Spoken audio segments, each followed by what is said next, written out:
Assalamualaikum warahmatullahi wabarakatuh.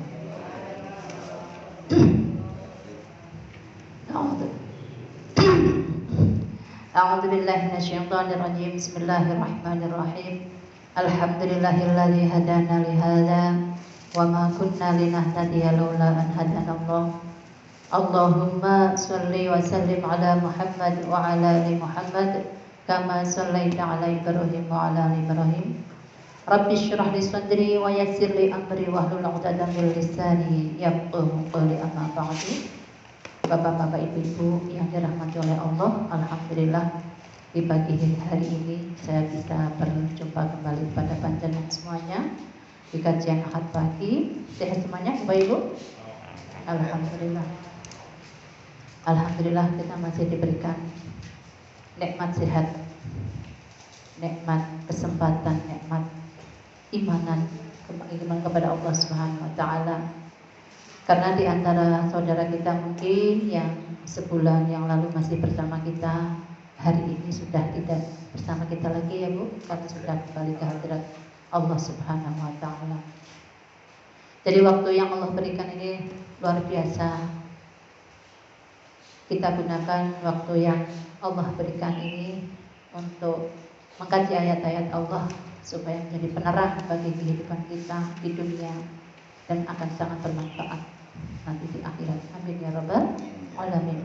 Keduanya salawat serta salam semoga tercurah ke hadirat Rasulullah Muhammad sallallahu alaihi wasallam yang telah menyampaikan risalah Allah dengan sempurna, dan kita semuanya hari ini dan seterusnya dan juga kemarin-kemarin mengkaji ayat-ayat Allah sebagai risalah yang Rasulullah bawa. Semoga kita dikuatkan sampai akhir hayat kita tetap dalam keimanan, kita tetap dalam Islam, sehingga kita diwafatkan dalam keadaan husnul khatimah. Amin.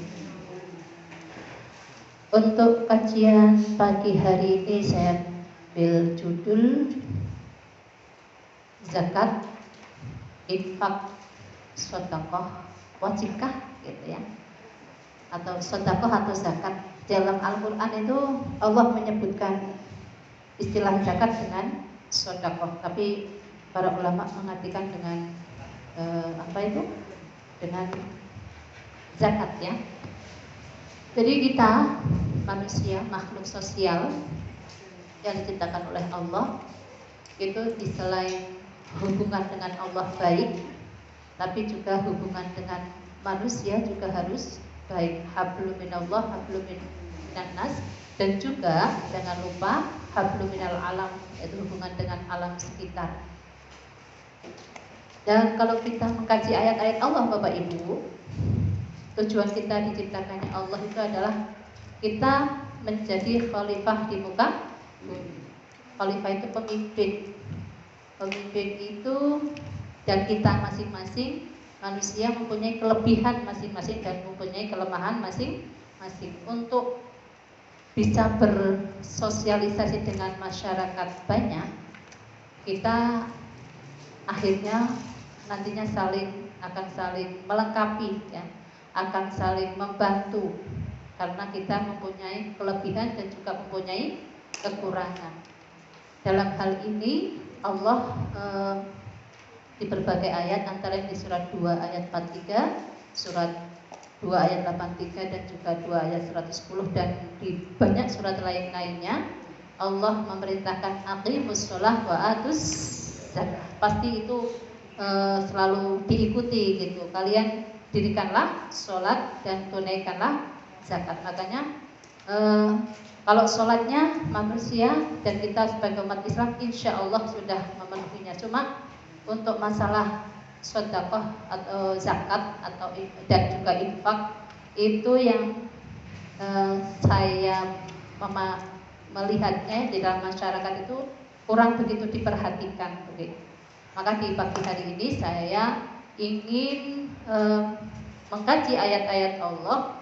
Kita ingin bertanya kepada panjenengan semuanya, wajibkah sedekah, zakat atau zakat ya, di dalam surat Al-Quran ayat 60 itu juga infak untuk kita manusia gitu.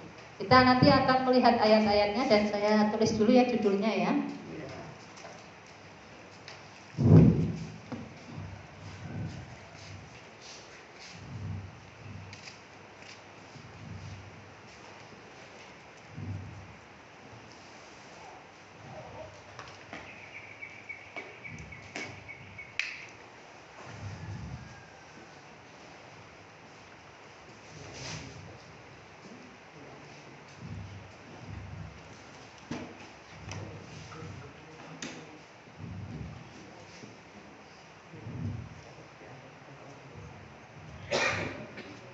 Kalau kita menganalisa ayat-ayat Allah, nanti kita akan membuka surat 9 ayat 60.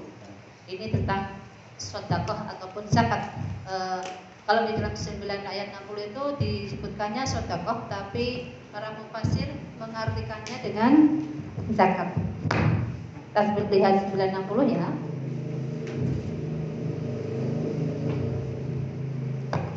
Sudah biasa dianalisa. Ini menjelang Ramadan juga ya, biasanya akan digiatkan kembali tentang zakat ataupun sedekah itu di bulan Ramadan biasanya. Padahal kalau di dalam Al-Quran itu akan berlaku sepanjang tahun ya, sepanjang bulan.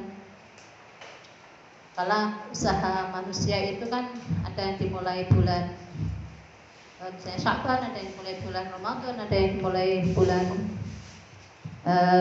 Dzulhijjah, ada yang mulai bulan Dzulqa'dah gitu ya. Semuanya kalau di putaran 1 tahun itu kan akhirnya kita harus mengeluarkan zakat atau infak. Kita lihat surat 9 ayat 60 Di situ nanti kita akan melihat ada ayat yang ternyata zakat atau sedekah itu fardhu gitu ya. Surah 9 ayat 60. Assalamualaikum.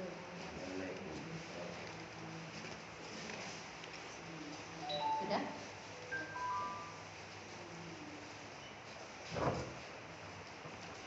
A'udzu billahi minasyaitonir rajim. Bismillahirrahmanirrahim.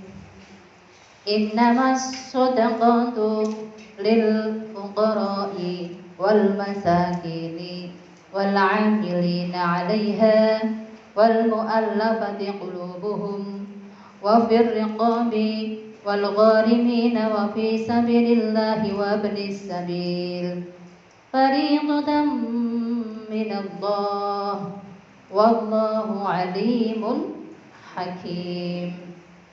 Innamas shadaqah. Ini kan surah 9 ayat 60 itu bunyinya shadaqah, tidak zakat ya.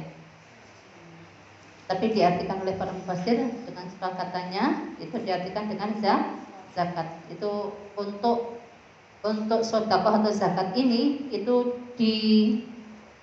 ditasarufkan atau dibagikan kepada 8 golongan di sini. Innamas shadaqatu, sesungguhnya sedekah atau infak atau zakat ya. Itu untuk siapa saja? 1, untuk fakir. 2, orang-orang miskin. Yang ketiga, amil. Yang keempat, mu'allafati qulubuhum, orang yang dibina hatinya. Yang kelima, ar-riqab. Bahasa saya kalau dalam terjemahan Jepang ya, kalau NS itu penjagaan. Wal gharimin, dan orang-orang yang berhutang. Ini akan saya bandingkan istilahnya, tambahkan pengetahuannya tentang pandangan NS juga Pak NS ya. Itu orang yang mendapat kecelakaan. Nanti akan kita bahas satu-satunya. Wa fi sabilillah, dan sabilillah. Yang ke-8 ibnu sabil. Nah di sini ada kata fariidatan minallah. Jadi yang namanya sedekah atau zakat ya, itu adalah fariidah. Yang namanya fariidah itu kan fardu, Bapak Ibu. Kalau fardu berarti wajib apa wajib? Fariidatan minallah, kewajiban atau ketetapan dari Allah Subhanahu wa taala. Berarti wajib apa wajib? Wajib. Wajib apa tidak? Wajib. Lah ini sesuatu yang wajib kalau ditinggalkan dosa besar, dan nanti efeknya, nanti kita akan bahas tentang efek dari orang yang tidak mau bersedekah atau zakat ataupun infak, ya, efek daripada orang yang tidak mau berinfak atau bersedekah. Wallahu alimun hakim, dan Allah maha mengetahui lagi maha bijaksana. Sekarang kita bahas satu-satu ya. Al-Fuqara, bahwa Bapak Ibu, harta yang kita miliki itu adalah hasil titipan siapa, Bu? Bapak? Allah. Bukan untuk kita miliki sendiri. Walaupun kita yang bekerja melalui kita yang bekerja, tapi harta itu adalah titipan Allah. Maka harta itu ada hak mereka, yaitu satu, fakir. Fakir itu adalah orang yang di bawahnya miskin, Bu. Fakir itu orang yang tidak punya rumah, tidak punya kerjaan, boleh pangan angel, pangan angel lah, pangan esok yopo gitu. Itu fakir. Ya. Fakir itu di bawahnya miskin, maka ini dipersatukan. Fakir, tidak punya rumah, tidak punya kerjaan, gumbangan we keluargane pantangan opo esok belum bisa berpikir. Jadi fakir ini adalah kelasnya lebih rendah dari miskin. Kalau orang miskin itu orangnya sudah punya rumah, tapi kerjaannya tidak tetap. Gitu. Sudah punya rumah atau punya rumah juga kontrak itu ya. Ya, kerjanya tidak tetap sehingga dia untuk memenuhi kebutuhan keluarganya juga masih kesulitan, begitu Bapak Ibu. Orang fakir atau miskin di lingkungan kita banyak apa sedikit Bapak Ibu? Ada ya, pasti ada itu. Pasti ada fakir miskin, ya. Itu pasti ada di lingkungan kita. Maka bagi kita yang mempunyai kelebihan rezeki, kita disuruh oleh Allah, wajib hukumnya untuk memperhatikan mereka, gitu. Fakir, miskin. Kemudian yang ketiga, ini sifatnya kalau yang dipraktekkan di dalam kehidupan sehari-hari itu yang zakat ini ya. Yang ketiga adalah amil. Amil itu adalah para pengurus zakat atau para pengurus sedekah. Biasanya ada lembaga yang mengurusi atau menangani tentang pemasukan dan pengeluaran masalah sedekah. Ini jadi amil sendiri itu digaji. Itu. Kalau sedekah itu sifatnya lebih luas ya. Kalau ini untuk diterapkan dalam sebuah negara atau wilayah kekuasaan, misalnya kabupaten ataupun gubernur istilahnya, wilayah misalnya Jawa Tengah, Jawa Barat gitu kan, Jawa Timur, ini lebih luas gitu ya dibanding dengan infak gitu. Infak itu lingkupnya kecil kalau menurut penganalisaan saya gitu. Amil yaitu para pengurus zakat itu juga digaji Bapak Ibu. Dan amil ini kalau bisa dibebankan kepada orang yang tidak berpunya juga. Amil di sini bukan orang yang kaya, masa orang kaya akan digaji kan enggak ya. Jadi amil ini diambilkan dari orang-orang yang kurang mampu ya, tapi dia mempunyai kemampuan dalam bidang pembukuan misalnya begitu. Jadi dia akan dapat gaji per bulannya ya, dapat upah. Ini kan Allah itu memberikan solusi untuk mengangkat perekonomian masyarakat gitu, dengan cara sedekah atau zakat ini. Yang keempat adalah mu'allafati qulubuhum, yaitu orang yang dibangun hatinya. Jadi kalau selama ini diartikan dengan mu'allaf orang yang baru masuk Islam saja, ini kurang luas ya cakupannya. Mu'allafati qulubuhum itu orang yang dibangun hatinya, istilahnya orang yang dalam cara pendidikan, dalam cara belajar itu bisa dialokasikan ke sana, yaitu untuk beasiswa misalnya itu ya. Beasiswa bagi anak-anak yang kurang mampu tapi berprestasi itu bisa dialokasikan ke sana gitu. Ini mu'allafati qulubuhum itu. Ya. dalam pendidikan dalam pendidikan itu ya, anak-anak yang kurang mampu tapi berprestasi ini bisa dialokasikan ke sana begitu. Ini mu'allafati qulubuhum. Jadi orang yang dibina hatinya, seperti kita ini juga ini termasuk mu'allafati qulubuhum. Ya masih belajar ya, cara belajar terus gitu kan. Tapi di sini yang diperhatikan adalah orang-orang yang para pelajar ataupun siswa yang kurang mampu, kemudian yang berprestasi itu bisa dipacu atau diiming-imingi supaya berprestasi lagi itu dengan diambilkan dana ini gitu untuk meningkatkan istilahnya untuk melanjutkan sekolahnya juga bisa begitu. Karena biasanya anak-anak yang mampu ini lahir dari keluarga yang anak-anak yang cerdas atau anak-anak yang punya prestasi itu biasanya lahir dari orang-orang yang kurang mampu gitu. Lah itu bisa kita ambilkan dana itu dari sedekah ini itu.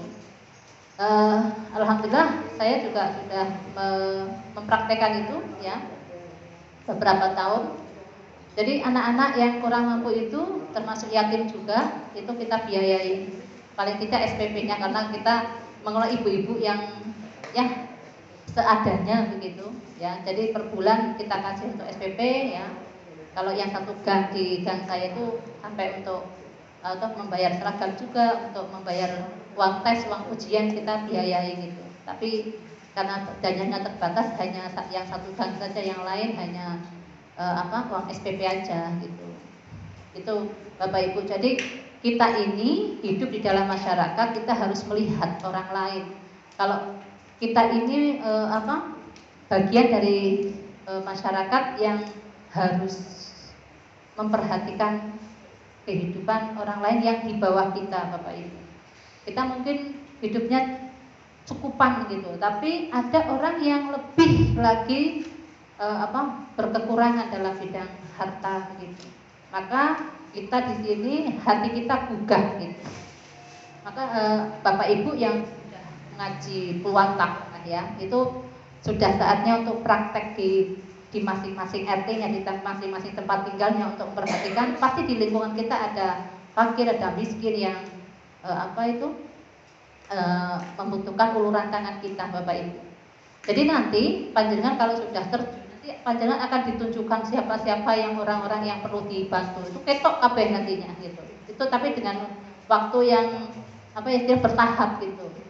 Nanti panjenengan akan menemukan orang-orang yang membutuhkan gitu. Dan ketika kita membantu, itu bukan kita merasa sedih, akan tapi ketika kita membantu rasanya bahagia apa sedih, Bapak Ibu? Bahagia. Lah itulah dosa-dosa kita terkurangi. Nanti kan ada ayatnya ya. Mu'allafati qulubuhum. Jadi orang-orang yang dibina hatinya itu untuk pendidikan ya, pendidikan bagi anak-anak yang tidak mampu, kita kasih stimulasi dengan membayar SPP-nya atau beasiswa lah ya, istilahnya. Karena itu yang saya amati di dalam masyarakat, orang-orang yang kaya, anak-anak orang yang kaya itu biasanya malah sekolahnya itu agak malas-malas gitu. Karena dia mengandalkan harta orang tuanya. Tapi anak-anak yang tidak mampu ini banyak yang cerdas-cerdas tapi tidak bisa melanjutkan sekolah. Nah inilah empati kita dibutuhkan di situ, Bapak Ibu. Paling tidak kita hantarkan mereka sampai SMA lah gitu. Bisa nggak Bu, Bapak, di dalam masyarakat ya seperti itu. Jadi ini bagus sekali Allah memberikan solusi untuk menangani masalah perekonomian di dalam masyarakat ini. Kemudian yang kelima ya, dari sedekah atau zakat tadi, rikob. Kalau di dalam buku terjemah perkata ini artinya adalah memerdekakan budak. Kalau sekarang kan sudah tidak ada budak. Lah Pak NF itu memberikan pengertian bahwa itu adalah untuk sebuah negeri yang peruntukan untuk penjagaan, artinya rikob itu penjagaan, yaitu untuk TNI, Polri ya, untuk kejaksaan dan juga kehakiman, itu menurut Pak NS. Karena ini rikob untuk pengertian depak, saya juga menganalisa masyarakat juga Bapak Ibu. Karena ayat yang kita baca di dalam Al-Quran itu adalah ayat qauliyah. dan kita harus praktek untuk ayat-ayat kauniyahnya Bapak Ibu. Ya. Banyak orang-orang yang rekop itu kan kalau diartikan budak, berarti budak itu kan seseorang yang tidak mampu apa-apa gitu Bapak Ibu. Jadi itu bisa kita bantu, kita salurkan ke orang-orang yang benar-benar tidak mampu tadi, hubungannya dengan fakir miskin tadi ya. Itu kita latih misalnya ya, latih keterampilan supaya bisa menghasilkan suatu keterampilan dan bisa nantinya akan menghasilkan suatu usaha, dan usaha itu bisa menghasilkan ekonomi yang baik lah ya, begitu. Jadi itu bisa diambilkan dari sini, dari sodakoh ini untuk modal usaha tapi tanpa bunga Bapak Ibu. Gitu.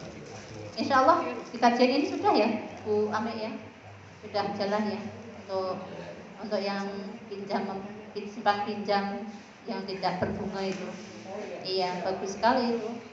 Iya, ini kan iya. Kemudian yang poin yang keenam Bapak Ibu, ghalimin, orang yang berhutang kalau dalam depak ya. Kalau di dalam terjemahan NS ya, itu orang yang mendapat kecelakaan, artinya dana tersebut bisa digunakan untuk membangun rumah sakit, membiayai orang yang kecelakaan atau orang yang sakit begitu, kemudian mengurus kematian dan penguburannya itu dibiayai dari ghalimin ini ya, dari di sini ghalimin Pak NS itu mengartikan dengan orang yang mendapat kecelakaan. Jadi bisa untuk membangun rumah sakit, menolong orang yang sakit di dalamnya yang tidak mampu, dibiayai dari sini. Kemudian juga untuk mengurus kematian orang yang tidak mampu tadi gitu. Ini kalau dijabarkan masalah surat 9 ayat 60 itu luar biasa gitu, untuk kehidupan bermasyarakat Bapak Ibu gitu. Kemudian poin yang ke-7 yaitu sabilillah. Sabilillah itu pengertian saya itu ya, itu infrastrukturnya ya, seperti membangun sekolah, membangun jalan raya ya, membangun masjid, membangun musola, membangun madrasah, itu adalah strukturnya, infrastrukturnya ya, tempatnya itu sabilillah. Kemudian untuk kepentingan di jalan Allah itu kan banyak sekali Bapak Ibu. Untuk kepentingan umum ya, itu sabilillah di jalan Allah. Karena agama ini, Islam ini menyeluruh sifatnya gitu.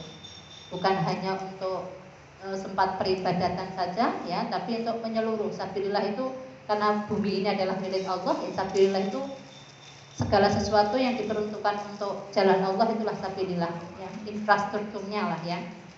Kemudian yang ke-8 itu adalah Ibnu Sabil. Ibnu Sabil itu pejuang-pejuang di jalan Allah. Jadi para relawannya Bapak Ibu, para relawan yang rela tidak digaji istilahnya ya, bukan dari gaji negara, tapi ini Ibnu Sabil itu perlu diperhatikan dari sedekah itu sendiri, sedekah atau zakat itu.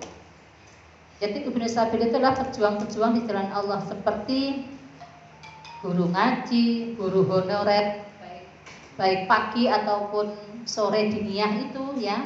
Kemudian para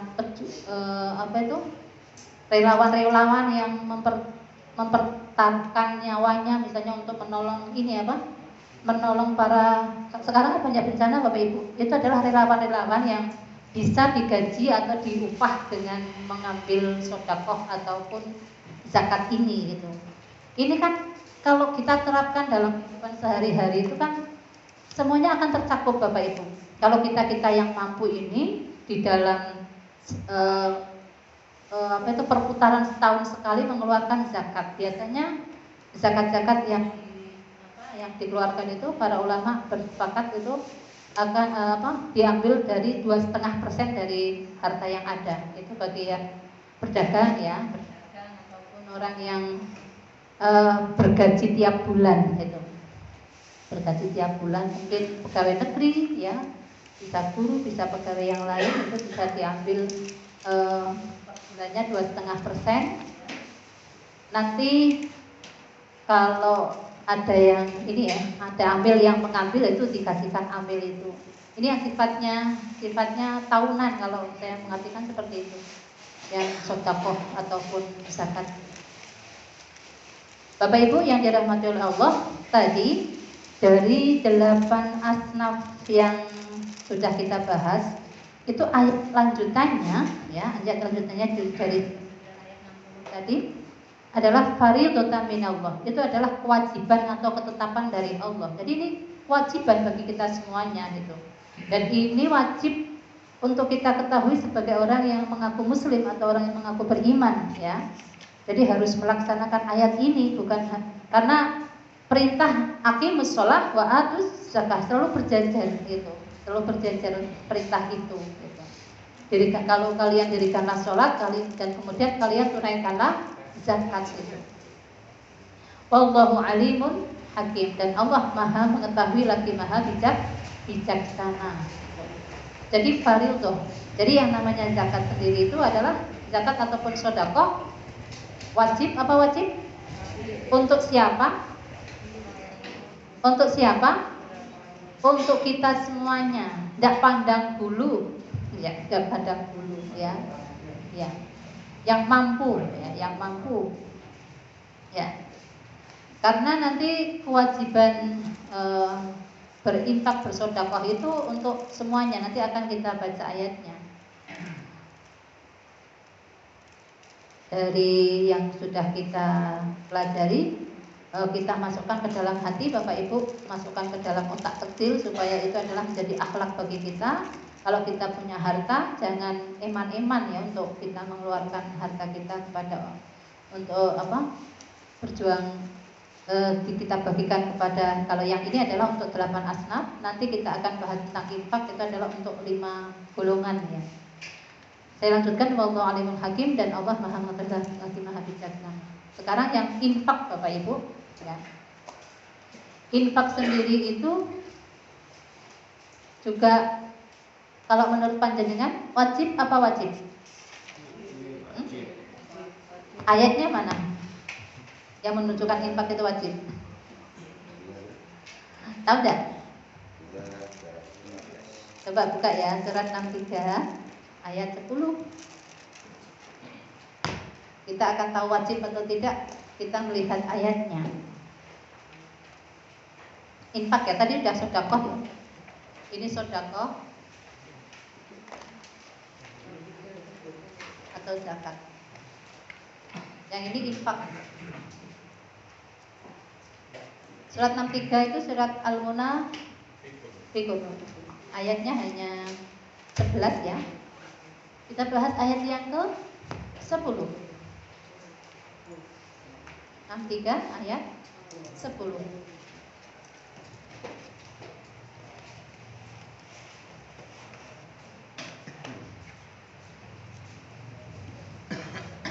Sudah ketemu? Kita baca bersama.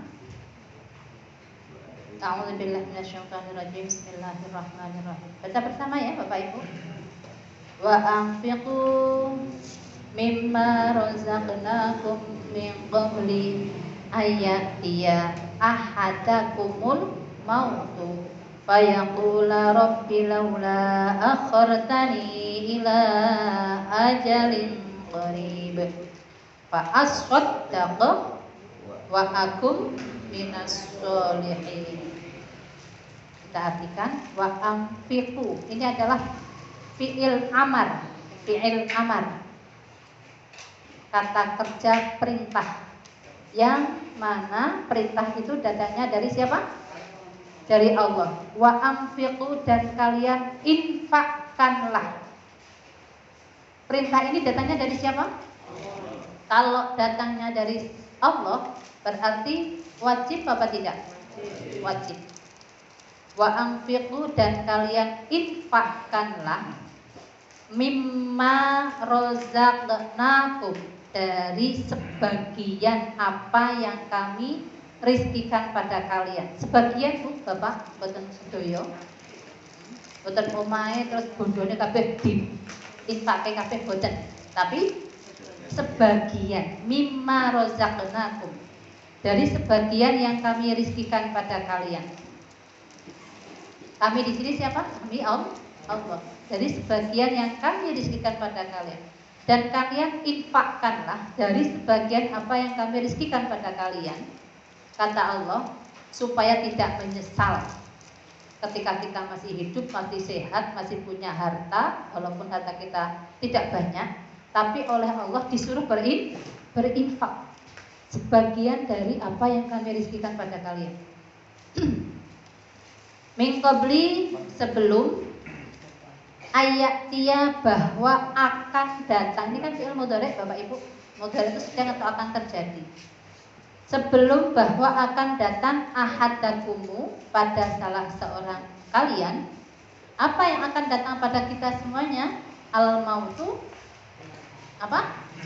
Kalau kematian ya. Kalau panjenengan bakale seto mboten Bapak Ibu? Iya. Ini Allah memberikan perintah kepada orang yang masih sehat, orang yang masih hidup, orang yang masih punya harta. Dan kalian infakkanlah dari apa yang kami berikan rezeki pada kalian sebelum datang pada salah seorang kalian di antara kalian adalah kematian, ya.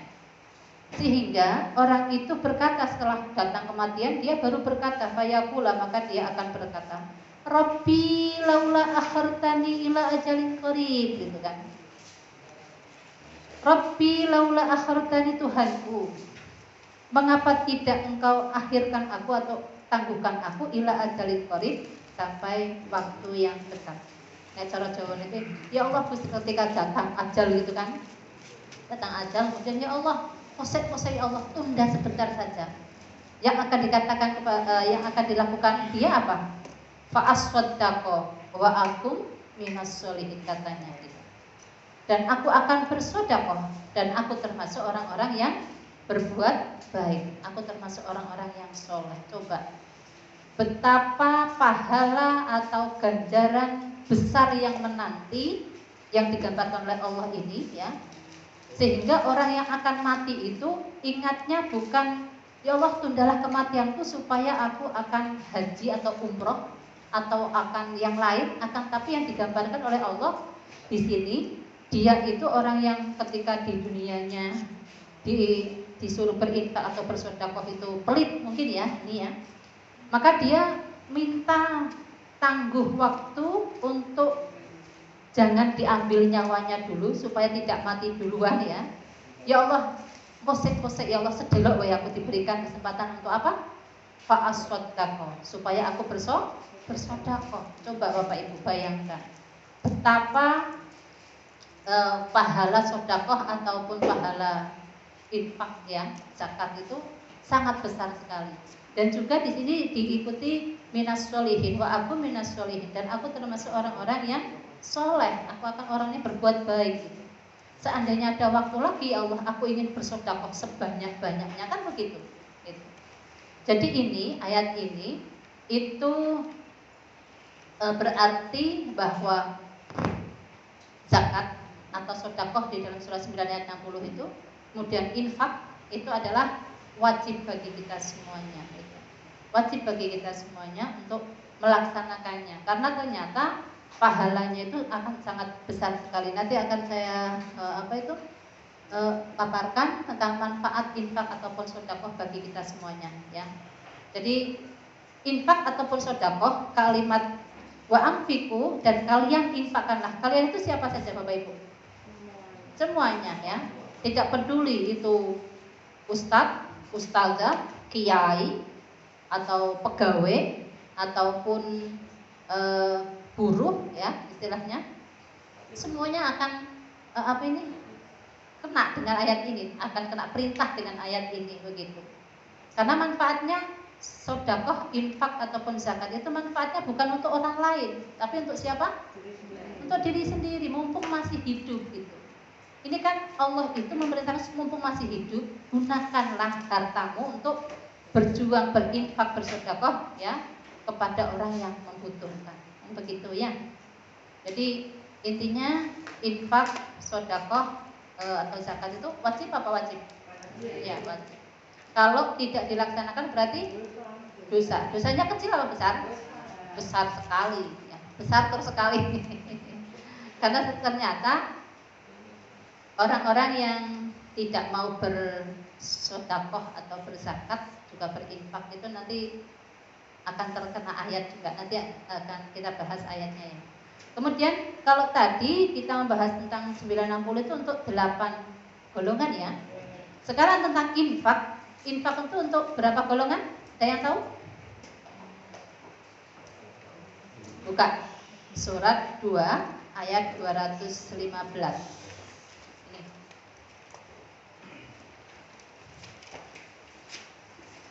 Untuk 5 golongan.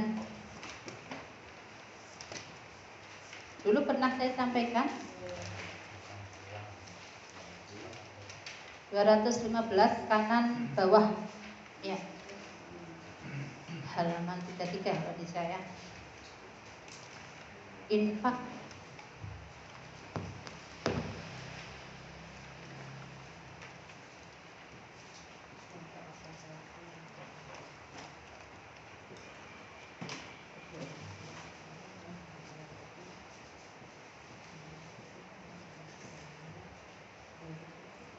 Dua 215 infak untuk 8 untuk 5 golongan. Ya, untuk 5 golongan.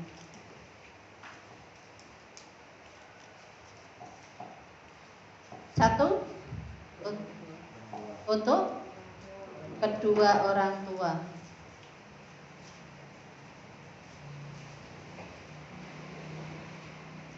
Yang kedua kerabat. Yang ketiga baru anak yatim. Yang keempat fakir, untuk orang miskin ya.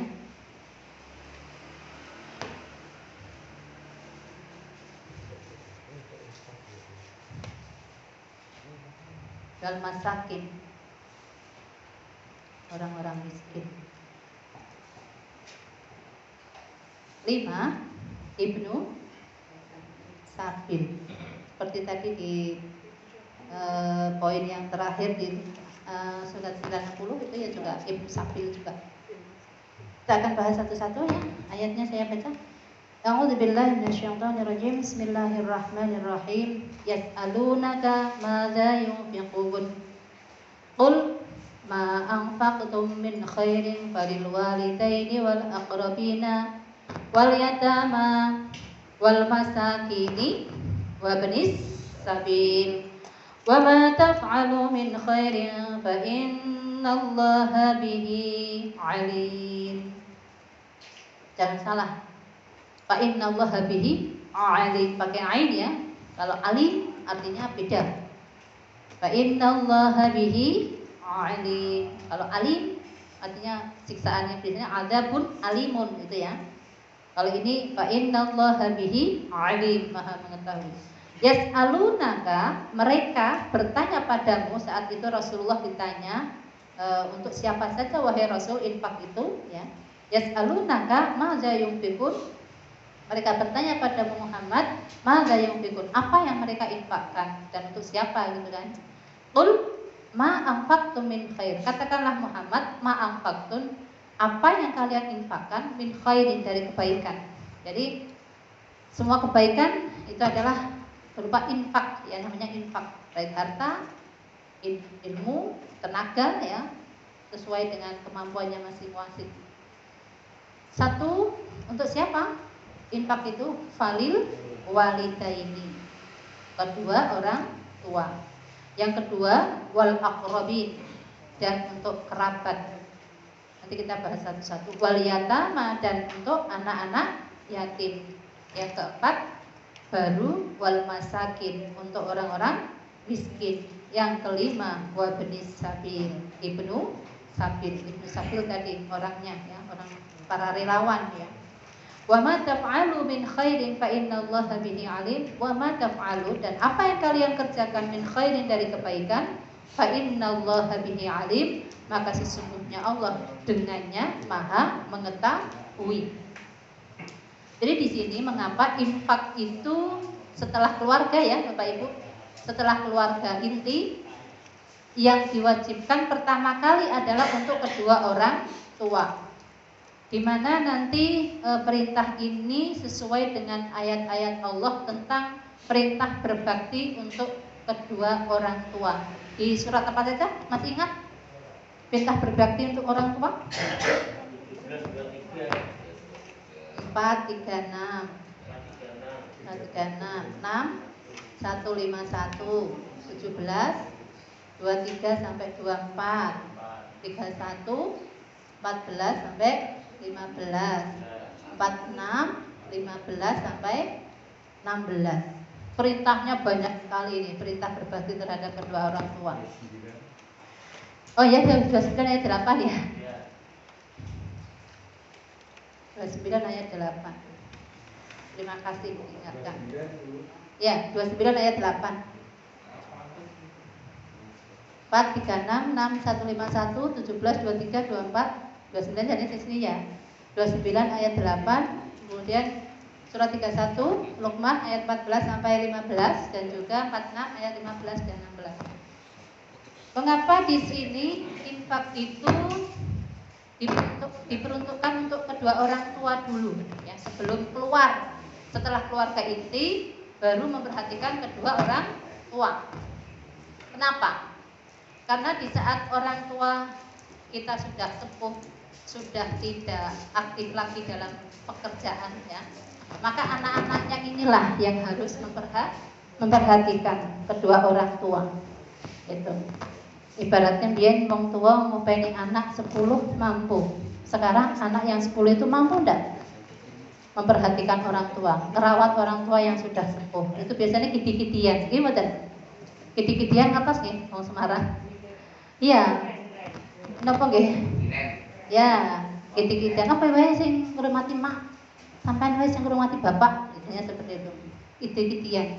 Enggak mau, banyak yang tidak mau karena enggak tahu pahala yang menanti orang-orang yang merawat kedua orang tua itu pahalanya besar sekali. Maka di sini infak sebelum keluar untuk orang lain yang diperhatikan adalah untuk siapa? Orang tua dulu. Dan alhamdulillah juga sudah kami praktekkan dalam keluarga kami. Yang jauh-jauh itu juga transfer. Yang menghandle itu orang yang dekat dengan ibu atau bapaknya yang di rumah gitu. Jadi walaupun jauh, jangan lupa per bulan ini sifatnya bulanan karena kebutuhan perut, istilahnya kebutuhan makan, kebutuhan sehari-hari itu kan penting sekali Bapak Ibu. Gitu. Jadi yang pertama adalah untuk kedua orang tua. Seandainya keluarga masing-masing itu memperhatikan kedua orang tua, maka tidak ada orang tua yang istilahnya terlantar Bapak Ibu. Karena ada di antara keluarga itu orang yang tidak mau ngurusi ketika orang tua itu sudah sakit-sakitan. Betul, sudah istilahnya sudah merepotkan lah, itu banyak yang tidak mau ya. Maka di sini untuk infak saja itu yang pertama kali harus diperhatikan adalah untuk kedua orang tua setelah keluarga inti. Kalau keluarga itu kan surat 2 ayat 33, surat 2 ayat 233 ya untuk keluarga inti itu ya. Kalau yang infak untuk keluarga inti itu kan surat 2 ayat 233 ya. Nah ini kita bahas tentang infak untuk yang hubungannya dengan infak sedekah itu adalah yang pertama adalah untuk kedua orang tua, di mana kita sebagai anak wajib untuk berbuat baik atau berbakti terhadap kedua orang tua, di mana ada 1, 2, 3, 4, 5, 6 ya, 6 ayat yang memerintahkan untuk kita berbakti terhadap kedua orang tua.